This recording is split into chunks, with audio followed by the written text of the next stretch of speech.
comienzo hoy los seminarios de metaformación que todos los años tenemos hasta el mes de junio, de septiembre a junio, y primera clase, primera conferencia o primer seminario corre a cargo de Ginés Llorca, que como sabéis es el psicólogo responsable de la unidad de trastornos alimentarios de nuestro consorcio, y que os va a hablar de algo que hace años que llevamos entre manos y que por unas razones u otras pues no habíamos tenido oportunidad de contarlo. Y eso, punto final. La siguiente cosa que quería decir es que a la mayor parte de vosotros me he enterado por la vía di Porres, vía di Levare. Vía di Porres significa que me he enterado por una vía que no es la natural. Y me he enterado de que a la mayor parte de vosotros no os llega la información de los seminarios de metaformación. Esto es culpa vuestra. Culpa vuestra porque no sois amigos míos de Facebook. Y yo toda la información la mando por los grupos de Facebook, porque es la mejor manera de hacerlo, siempre y cuando la gente sea amiga mía. Si no es amiga mía no se entera. De manera que aprender a utilizar las redes sociales, que tienen mucho interés y mucha importancia, y la van a tener mucho más en el futuro. De manera que dejo a Ginés con su exposición y os doy la bienvenida a todos, incluso a los que no conozco. Bueno, buenas tardes. Vamos a inaugurar la temporada de sesiones de metaformación y bueno, en esta ocasión el tema que nos ocupa va a ser un tema tan vigente y actual como preocupante y dramático como son los trastornos de la conducta alimentaria graves. Lo que queremos es hacer una aproximación a esta temática desde el mundo de la mitología y de los mitos. Es decir, lo que vamos a hacer es ver si los conflictos a los que se enfrentan estas chicas se pueden entender atendiendo a los arquetipos femeninos generados pues, desde la cultura clásica, ¿no? Otra manera de decirlo es ver cuánto de universal tienen realmente los problemas a los que se enfrentan estas chicas. Lo primero que quería comentar es que realmente el mérito de esta sesión no es mío, porque me hubiera gustado, a mí me hubiera encantado que la idea se me hubiera ocurrido a mí, pero fue una propuesta del doctor Traver hace pues como más o menos 2 años, en abril del 2013. En aquel entonces yo estaba recién llegado a la unidad de trastornos alimentarios y me dio bastante vértigo introducirme en un tema como es el mundo de la mitología, que es el típico tema que, como dicen, pues es como que de cada libro que te lees salen 7, ¿no? Entonces es como un tema que no tiene fin. Entonces en ese momento me dio vértigo y además necesitaba un poco pues asentarme y saber un poco el terreno en el que me movía con la enfermedad alimentaria. Y bueno, y ha sido este año cuando ya nos hemos atrevido a poner en práctica la propuesta. Bueno, la propuesta que me planteó el doctor Traver fue realizar con chicas ingresadas en el hospital de día una intervención grupal en la que se les propusiera un ejercicio de identificación, se les proponían 7 arquetipos femeninos basados, o sea, que eran 7 diosas griegas, y que vieran con cuál se identificaban ellas. Las diosas griegas son las que están ahí en pantalla: la diosa Deméter, Perséfone, Atenea, Juno, Artemisa, Hestia y Afrodita. Lo que pasa es que, claro, obviamente a estas chicas no les propusimos un material iconográfico como este, sino que, porque eso habría sido como muy tendencioso y hubieran elegido por otros motivos. Lo que se les explicó fueron pequeños datos de qué se les atribuye a estas diosas, qué es lo más representativo de cada diosa, y que vieran con cuál se identificaban. Con esta identificación luego se plantearía cuáles son los conflictos que les llevaba y se trabajaría en una especie de dramatización. Cada chica tendría que dramatizar, meterse en el papel e intentar ayudar al resto de compañeras desde su diosa, ¿no? Invocando a su diosa representativa. Con lo cual, la idea final era realmente plantearles la capacidad de cambio, ¿no? De cambiar un poco de posicionamiento. Y esto es un poco lo que os voy a ir explicando, cómo fue esa experiencia, ese viaje de comprensión y transformación. Por otra parte, como veréis, sobre todo para los terapeutas más jóvenes, la idea también es transmitiros pues, que el acto terapéutico puede ser fundamentalmente un acto muy adaptable al paciente, ha de ser adaptado al paciente y sobre todo que puede ser muy creativo y dinámico, ¿no? Los dos grandes libros de referencia han sido los que tenéis en pantalla. El primero es el de Las diosas de cada mujer de Shinoda. En este libro la doctora Shinoda explica los arquetipos femeninos y también explica el juicio de Paris, que es esta dinámica que os he explicado. Y en el libro de Travers es donde se hace un compendio entre mitología y concretamente trastornos alimentarios. Bueno, ¿por qué arquetipos femeninos? Arquetipos femeninos, pues porque como todos sabéis, prácticamente la mayoría de los pacientes con un trastorno alimentario son mujeres. Y son mujeres que se encuentran en una edad entre 15 y 24 años, que es una edad, pues esa edad fronteriza de niña-mujer, ¿no? Donde uno de los grandes, pues están sufriendo un montón de cambios y digamos que el gran objetivo es conseguir una cristalización en una identidad concreta, ¿no? Bueno, ¿por qué en estas chicas aparece un problema alimentario? Muchas veces no es la pregunta más importante, sino a veces hay que preguntarse cuál es el propósito de esta enfermedad, ¿no? No el por qué, sino el para qué. Y claro, para eso tenemos que acercarnos a ese momento identitario adolescente donde el adolescente lo que está buscando es una individuación, o sea, una diferenciación. ¿De qué se diferencia? Lo que busca es diferenciarse de los otros, fundamentalmente del mundo adulto, buscar una identidad propia, pero una identidad que también sea aceptada y que no sea rechazado, sino que sus iguales la acepten. Claro, para eso muchos de estos adolescentes empiezan a ejercer un control sobre su cuerpo, pero en ese control sobre su cuerpo muchas veces es la primera vez que el adolescente toma una decisión de un control volitivo, ¿no? O sea, empiezan a controlar algo por primera vez y es controlar lo que como y controlar mi cuerpo. Pero claro, esta decisión es una decisión muy oposicionista. Entonces, estamos hablando de que es un momento en el que intento gustar, pero para eso tengo que posicionarme de forma oposicionista y me opongo, o sea, rechazo mi cuerpo y rechazo la comida y rechazo al que me da comida, rechazo al cuidador, ¿no? Y siempre con el objetivo final de yo lo que quiero gustar y que los demás me vean y resultar atractivo para ellos, ¿no? De alguna forma es lo que Sartre plantea como ser un ser para otro. Realmente ya no es tan importante el cuerpo, ya no es tan importante lo que soy, sino lo que parezco. Entonces empieza ahí un debate en el que empieza a ganar más la imagen que los demás ven o que yo quiero que los demás vean a lo que realmente soy, ¿no? Nosotros con estas chicas muchas veces lo que vemos son cáscaras, quiero decir, dentro no hay nada. Cuando las chicas están plenamente absorbidas por la enfermedad, son chicas que no tienen ningún interés, ningún deseo por nada más que por adelgazar. Es como si se vaciaran, ¿no? Y se vacían solamente por ser lo que los demás van a ver. Por tanto, de alguna forma, en su proceso de individuación, de diferenciarse, lo que se quedan atrapadas es con estas decisiones de posicionamiento anoréxico. Y claro, es como si se estuvieran haciendo una individuación, pero es una individuación torcida, ¿no? Es como una individuación enfermiza, ¿no?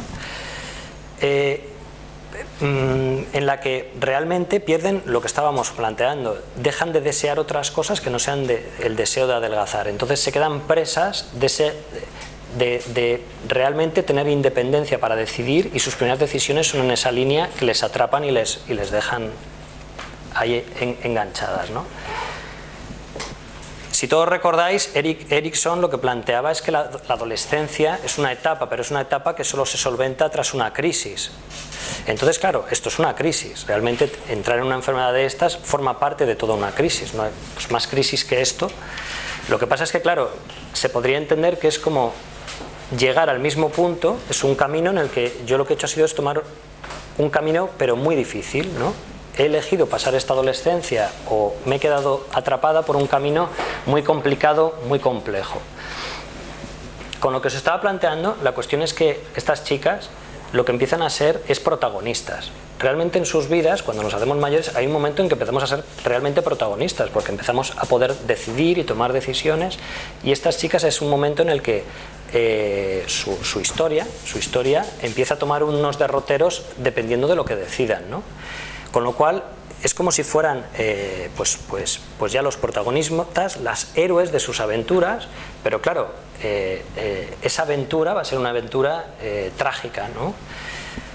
Al escucharlas, cuando escuchas tú las narraciones de todas estas chicas, realmente son historias terribles, o sea, son historias dramáticas, donde lo que predomina es una tensión, conflictos en casa, celos entre hermanos, desafíos a la muerte, una autodestrucción del cuerpo, autolesiones, intentos de suicidio. Hay alianzas dentro de las casas, unos contra otros, divorcios o separaciones bloqueados por la enfermedad, conflictos entre los padres soterrados, ¿no? Entonces son historias tremendas, ¿no? Y claro, estas historias no se pueden plantear ya como historias con una dimensión mítica, ¿no? Claro, esta pregunta lo que plantea es, ¿esto puede ser ya nuestro primer mito, ¿no?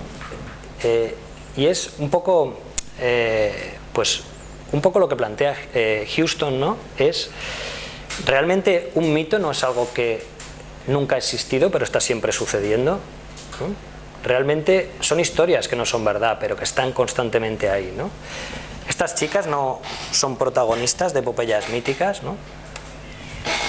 Campbell ya lo planteó. Campbell en su El héroe de las mil caras, en sus teorías, lo que habla es del monomito, ¿no? Y él lo que plantea es que los mitos realmente funcionan como un monomito. Todos los mitos se pueden ver igual. Da igual las variables, las vestiduras que lleven, que todos realmente tienen como son maravillosamente constantes. Los pasos que pasan todos los mitos son siempre los mismos, ¿no? ¿Qué es un mito, por tanto? Pues un mito realmente es una historia, un cuento que recoge una sabiduría universal. Campbell tiene una cita muy bella que lo que plantea es que en un mito se recoge toda una profunda sabiduría universal, de forma que es igual que como en una gota del océano se recoge todo el sabor del mar, ¿no? Planteando esto, ¿no? En todos los mitos hay una sabiduría detrás que no es individual, sino que es universal. No está centrada en una persona en concreto, sino que realmente lo que nos transmite es un conocimiento de cara a enfrentarnos a los mismos conflictos y que con lo cual es proposicional, ¿no? Lo que nos propone es cómo podemos enfrentarnos a todos esos problemas. Aquí vemos el libro de Campbell, en el que él mismo pues lo que plantea es las fases por las que pasa todo héroe, todo mito. Y nosotros, yo me permití, antes de hacer la intervención con ellas, explicarles el concepto de mito y explicarles el monomito de Campbell, ¿no? Y yo les planteaba pues eso, pues que ellas mismas eran heroínas, que estaban enfrentándose a una serie de dificultades, de obstáculos, de mundo desconocido, y que la idea es que con ayuda de diferentes personas, seres o conocimientos pudieran pues regresar y volver después de haber realizado su transformación, ¿no? Entonces se les transmitía eso, que ellas desde el momento en que empezábamos esa intervención eran como nuestras heroínas. Y claro, en todos los mitos lo que nos encontramos son con arquetipos en el sentido de que se repiten patrones de funcionamiento, de ser, de forma constante, ¿no? Y en esos arquetipos también tendemos nosotros mismos a organizarnos. La idea de arquetipo lo que no significa es que el arquetipo sea algo que nos paraliza, sino que realmente lo importante es tener claro que todos podemos funcionar con diferentes arquetipos y que lo óptimo es que podamos ir engranando y combinando diferentes arquetipos, depende del momento en el que nos encontremos. hay arquetipos que podemos plantear así de forma muy sencilla, como si hablamos de ser un buen hijo, un buen amigo. A veces si eres un buen amigo no eres un buen hijo, o no eres un buen trabajador y eres un buen padre, ¿no? Entonces a veces tienes que ir engranando y combinando estos engranajes para que tú puedas ir encontrando cuál es el que te funciona en cada momento. Bueno, dicho esta parte, ahora vamos a pasar realmente a explicaros cómo la intervención, el juicio de Paris, y luego os quería contar algunos casos concretos, como lo que sucedió, ¿no?, en esos grupos. Bueno, el juicio de Paris recibe su nombre, pues como todo lo que estamos hablando, de un mito, ¿no?, que es el mito, es un mito que cuenta que en el Olimpo, pues sabéis que estaban todos los dioses siempre enfrentados, tenían conflictos entre ellos, rivalidades, y concretamente las mujeres, las diosas, tenían una serie de problemas competían por ver cuál era, pues, la más atractiva, la que más dotes tenía, la más bella. Entonces Zeus, pues harto de todo esto, le pidió a un mortal, a un pastor, a Paris, que decidiera, que rompiera este debate con una decisión, ¿no? Entonces todas las diosas pues intentaron convencerle, y Paris decidió ofrecerle este don, la clasificación o la categoría de diosa más bella a Afrodita. Lo que pasa es que no solo se lo ofreció por ser una de las diosas más bellas, sino porque Afrodita de alguna forma le chantajeó con que si la elegía a ella, le concedería la mano de la mujer mortal más guapa que hubiera, más bella que hubiera. Entonces eso hizo Paris, le ofreció la manzana dorada, que era como el símbolo de la más bella, y ella le dio a Helena de Troya, con lo cual este es el inicio de la guerra de Troya, con esta decisión de Paris. Entonces este juego, este juicio de Paris, recibe este nombre un poco de alguna forma como ironía de que la lucha por la belleza no deja de detrás, las decisiones por la belleza tienen detrás guerras ocultas, ¿no? Bueno, el hecho de manejar un material como este con las chicas del hospital de día, nosotros nos inquietaba un poco, porque es un material que a priori es un poquito complicado, ¿no? Pero claro, es que este tipo de material para nosotros podría ser, nos serviría como de llave de entrada, porque nuestro gran problema con las chicas ingresadas en hospital de día es que estamos hablando de patología alimentaria muy grave. Con lo cual, sabéis que hay una egosintonía, ellas realmente no se quieren curar, ellas luchan por mantenerse delgadas, por no perder su control sobre su cuerpo, sobre su imagen. Muchas no tienen conciencia de enfermedad, y también hay que entender que es una enfermedad donde su potencia está en la resistencia. Quiero decir, es un posicionamiento anorésico, es un posicionamiento desafiante, negativista. ¿Qué pasa? Que muchas veces cuando te sientas con ellas, lo que te encuentras es como una pared, ¿no? Realmente ellas son muy potentes en la restricción, en lo que te dan. Ellas son muy de retener y de no incorporar, ¿no? Entonces, claro, para nosotros conseguir que ellas se elaboren es altamente complicado. Por lo tanto, muchas veces cuando tenemos material de este tipo, lo que nos permite es que ellas, con técnicas menos directivas, puedan proyectar y puedan realmente empezar a hablar, y ya no solo trabajar sobre los síntomas, sino trabajar sobre lo simbólico. Y claro, ¿qué les puede atraer más a unas chicas adolescentes que les plantees un poco como tú a quién quieres parecerte, o tú cómo funcionas, o elige tú con quién te quieres identificar, ¿no?, de estos personajes, ¿no? Y esa era la pregunta que les hacíamos, ¿no? El inicio del juego era un momento en el que se les planteaba que hay una diosa en y para cada mujer, y que eligieran quiénes eran ellas, ¿no? Al preparar esto me encontré con esta cita en latín, que curiosamente esta es el friso de la casa de Jung, ¿no?, que en su casa pone vocatus ad que non vocatus deus aderit, que significa invocado o no, el Dios siempre está presente.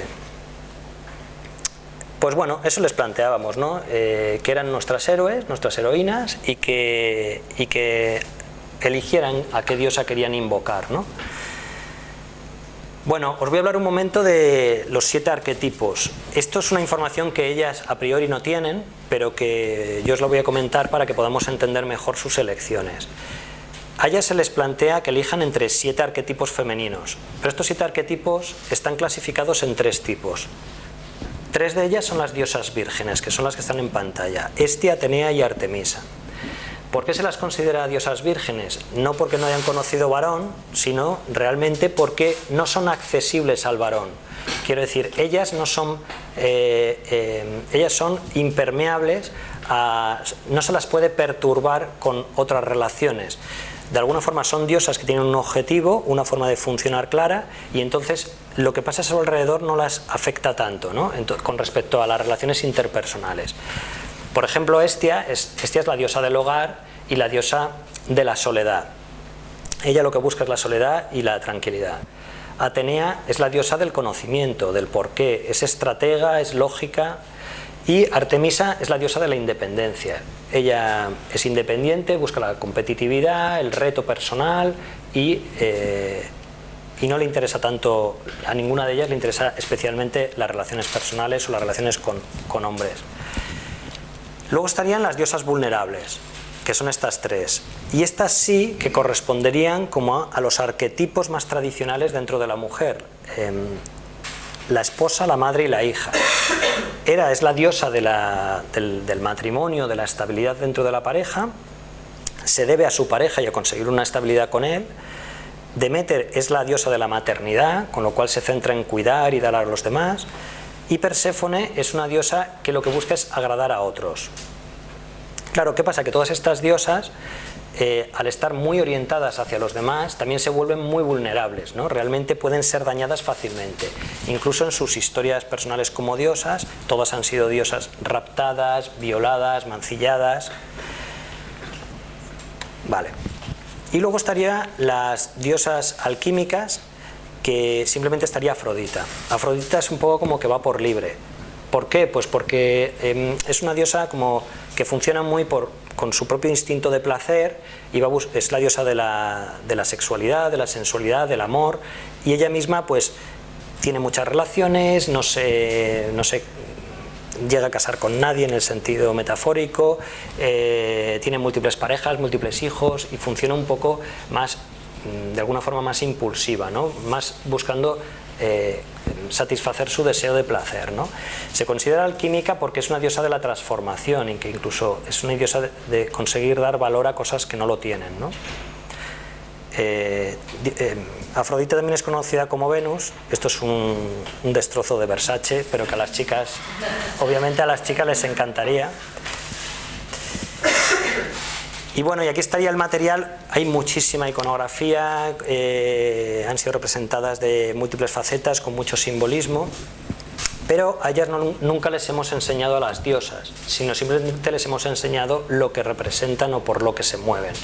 Este es el material que generamos para ellas, ¿no? Se les dieron 7 tarjetitas como estas, que se las ponían así como identificativos, ¿no? Elegían su arquetipo predominante y se lo ponían delante, ¿no? Y a partir de ese momento eran esa diosa. Y se les daba una para cada diosa. Artemisa o Diana es la diosa que busca la independencia, como hemos visto. Atenea busca el porqué de las cosas. Hestia busca la soledad. Perséfone busca complacer o agradar a los demás. Deméter ayudar a los demás. Hera o Juno la estabilidad de la pareja, y Afrodita o Venus es la diosa que busca sobre todo la pasión. Bueno, este era otro material que, como tenemos bastantes dificultades para que elaboren, se les planteó elegir la diosa y luego que contestaran por escrito para que reflexionaran durante un tiempo sobre este tema. Y en este escrito se les preguntaba pues que pusieran ejemplos de por qué se identificaban con esta diosa y qué conflictos les generaba ser esta diosa, si había alguno, y qué otras diosas les gustaría ser o creen que podrían ser. Igual también se les preguntaba qué pensaban que eran las compañeras, ¿no? Bueno, en el juego lo que se les plantea es que probablemente todas tengan un arquetipo principal que les domina en ese momento, pero que pueden tener varios, y que en verdad ninguno es bueno o malo por naturaleza. y el gran objetivo es que ellas vieran si estaban atrapadas con alguno de ellos y que entendieran que podían cambiar de arquetipo, ¿no? Queríamos que comprendieran que la potencialidad que pueden tener para ser otras diosas. De forma que, bueno, la idea en general era pues que pudieran ver que si tenían un problema pues con su pareja, que a lo mejor era una buena diosa para buscar la estabilidad, si se estaban enfrentando a un problema que no sabían resolver, a lo mejor tenían que buscar la lógica de Atenea, ¿no? Y si las diosas que a lo mejor estaban muy determinadas por agradar a otros, pues a lo mejor tendrían que invocar a Afrodita pues para que les ayudara a buscar un poco su placer personal y no tanto agradar a los demás, ¿no? Bueno, entonces el grupo tenía que versar sobre eso, sobre la resolución de problemas, confrontar un poco las elecciones y que ellas generaran una dinámica en la que ellas se ayudaran unas a otras, ¿no?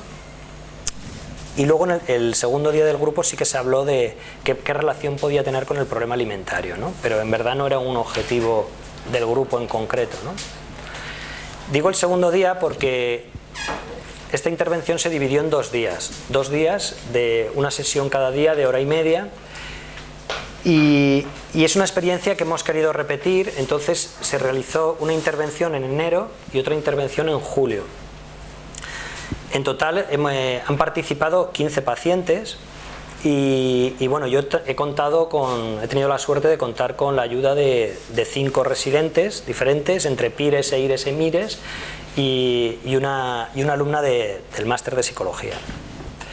Para que os hagáis una idea así brevemente de las chicas que participaron, las pacientes que participaron en el grupo, os diré que prácticamente todas están en una edad entre los 14 y los 25 años, salvo un par de chicas un poco más mayores. Estamos hablando de patología grave, casi todas anorexia restrictivo-purgativa y 2 casos de bulimia nerviosa purgativa. En el momento en el que se realizaron los grupos, casi todas estaban en la primera fase de intervención del hospital de día, que consiste en esa primera fase de conseguir recuperación de peso y ir quitando síntomas, ¿no? Casi todas estaban ahí, un tercio estaban ya bastante estables y con muchos menos síntomas, y había un par de ellas que estaban ya prácticamente para el alta. Y ya centrándonos en sus elecciones, esto fue un poco lo que ellas eligieron, ¿no? Las barras amarillas representan la elección predominante y la verde como un arquetipo secundario. ¿Eso qué significa? O sea, lo que veis aquí es que las 3 barras de la derecha, Deméter, Perséfone y Juno, fueron las 3 diosas más elegidas en total. Estas 3 diosas, no lo recordaréis, pero son las diosas vulnerables, ¿vale? O sea, son las diosas que se mueven para agradar o para muy sensibles a los demás, y era de alguna forma la hipótesis que nosotros pensábamos. Realmente pensábamos que para una chica que le importa mucho la imagen que da a los demás, pues realmente lo lógico sería que eligieran este tipo de arquetipos. Antes de entrar en decisiones en concreto de alguna de las chicas, os quería plantear algunas conclusiones que obtuvimos después de hacer el grupo. Para empezar, una de las conclusiones que podemos decir es que antes de empezar el grupo estábamos un poco preocupados por si iban a entenderlo y por si iban a querer participar, ¿no? Entonces teníamos ahí una mezcla yo creo que todos los que participamos, un poco de ilusión por el proyecto, pero también no sabíamos realmente cómo lo iban a aceptar el material. Cosas que vimos nada más empezar, que las chicas que más rápido eligieron, casi todas correspondían a las que tenían mayor edad, que también es verdad que eso sería bastante lógico porque son chicas que ya tienen más claro cómo funcionan, ¿no? Ya tienen su identidad más conformada, más tiempo de terapia, y lo normal es que lo tuvieran más claro. Pero verdaderamente en la elección vimos que había como muchos motivos de elección. Había unas que lo tenían clarísimo quién eran y lo decidieron muy rápido y muy claro. Otras eran casi incapaces de decidir entre varios arquetipos. Y luego también vimos a un sector que no eligió por el arquetipo que funcionaba, sino porque el que deseaba, por la deseabilidad social, ¿no? ¿Cuál creo yo que queda mejor, ¿no? Bueno, ¿y qué pasó? O sea, la dinámica de los grupos, la verdad es que la sensación que tuvimos con los dos grupos fue que la aceptación fue total. O sea, fue un material que les gustó, participaron y que luego lo hablaron y les llegó, ¿no? Lo aceptaron muy bien y sobre todo nos sorprendió, por lo menos a mí me sorprendió mucho la rapidez con la que incorporaron. Yo sé que hablar de 7 arquetipos, claro, es un batiburrillo que seguramente en vosotros estará pasándolo, están todos como confundidos, pero ellas es que enseguida en lo que reflexionaron y tal, empezaron a usar el lenguaje preciso de cada diosa y como incorporarlo como si ya se lo supieran. Y bueno, como buenas diosas entraron en conflicto, tampoco empezaron a discutir entre ellas sobre algunos temas, por ejemplo el tema de la belleza y tal, salió allí a relucir y discutieron, ¿no? Bueno, ahora lo que me gustaría es plantearos decisiones concretas de chicas y explicaros un poco por qué eligieron o cómo se resolvió. Este es el momento en que, si no te importa, preferiría que a nivel ético cortáramos la grabación, porque son pacientes que están todavía con nosotros, saben que han hecho este grupo muy reciente. No me gustaría, aunque yo no voy a decir ni nombres, pero preferiría que no se grabe absolutamente nada de los